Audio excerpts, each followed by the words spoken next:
Hi, so yesterday we spoke about stress and we made body maps to indicate where stress might be feeling in our body. We talked about chronic stress and the idea that movement and maybe even tending to that part of the body, like massaging my shoulder, could be helpful in releasing that tension in our body, and then we can deal effectively with the environment or the stressors in our lives. Today we're going to read the next part, which is Overwhelm. I would love if you feel that you have a reflection on the difference between stress and overwhelm. You can put that in the comments below. Overwhelmed means an extreme level of stress, an emotional and or cognitive intensity to the point of feeling unable to function. So remember, we talked yesterday about coping successfully, kind of fearing that I can't cope successfully. And so overwhelm is like we got to a place where we're no longer coping well. I love this definition of overwhelmed from the Merriam-Webster Online Dictionary. Completely overcome or overpowered by thought or feeling. So when you think about that phrase, what imagery comes to mind for you? Keep that in your mind, and we're going to use that in our art making today. We all know that feeling that washes over us and leaves us completely unsure of what to do next. Even when people ask, how can I help, or what needs to be done, responding with organized thoughts feels impossible. Jon Kabat-Zinn describes overwhelm as the all too common feeling that our lives are somehow unfolding faster than the human nervous system and psyche are able to manage well. It's all unfolding faster than my nervous system and psyche can manage it. Non-doing time is the cure for overwhelm. The non-doing also makes sense. There's a body of research that indicates that we don't process other emotional information accurately when we feel overwhelmed. And this can result in poor decision making. In fact, researcher Carol Gum used the term overwhelmed to describe an experience where our emotions are intense, our focus on them is moderate, and our clarity about exactly what we're feeling is low enough that we get confused when trying to identify or describe the emotions. In other words, on a scale of 1 to 10, I'm feeling my emotions at about 10, I'm paying attention to them at about 5, and I understand them at about 2. And this is also connects to the stress response and even maybe the vagus nerve, which we'll talk about that in the future. When we're feeling stress and chronic stress, or we're reacting to trauma, which is also a form of chronic stress, certain parts of ourselves kind of shut down so that other parts can take over. And so this idea that when we're feeling our emotions at like a 10, but we're not able to like clarify or understand those things, certain parts of our brain are like, we just have to come back to baseline before we can make sense of all of this. So to ask for like, what could I help with, etc., sometimes can only make things worse because that thinking mind isn't working because it's shutting down because the emotions are so big. So this antidote of mindful play, no agenda, non-doing time is something to really consider.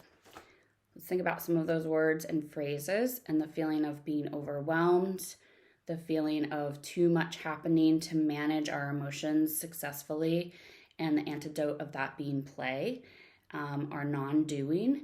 And I want you to create an artwork or an image around it.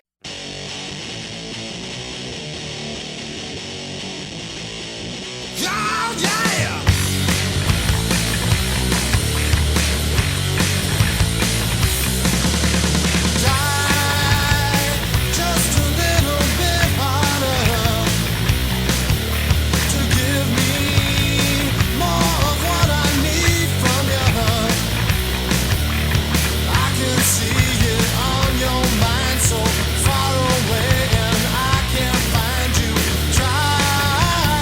Just a little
So I made a collage piece with some tempera paint sticks, which if you don't know about these, they rock, and find them immediately.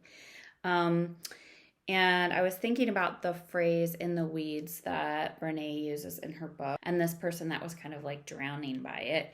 But then I also, when we were talking earlier, I was thinking about water and how like sometimes being overwhelmed can feel like these waves just hitting you one after another, and you can't catch your breath, and you're kind of like in the ground, like buried by the water. So this is what I came up with. So collage, tempera paint sticks, scissors, glue stick. And then ironically, and this is the fun of art therapy, is that when I was making it toward the end and looking at the piece, it's this great juxtaposition between feeling buried and overwhelmed, and then also feeling like, is this person maybe actually needing to lay here and be non-doing? And this idea of like the beach being a place where we just don't do and we just be, and maybe that is, as Brene said, that's the antidote for overwhelm. So I would love to see your artwork too. This is the piece that I made today around the feeling of overwhelm as we continue to explore Atlas of the Heart together by Brene Brown. So I look forward to hearing from you soon.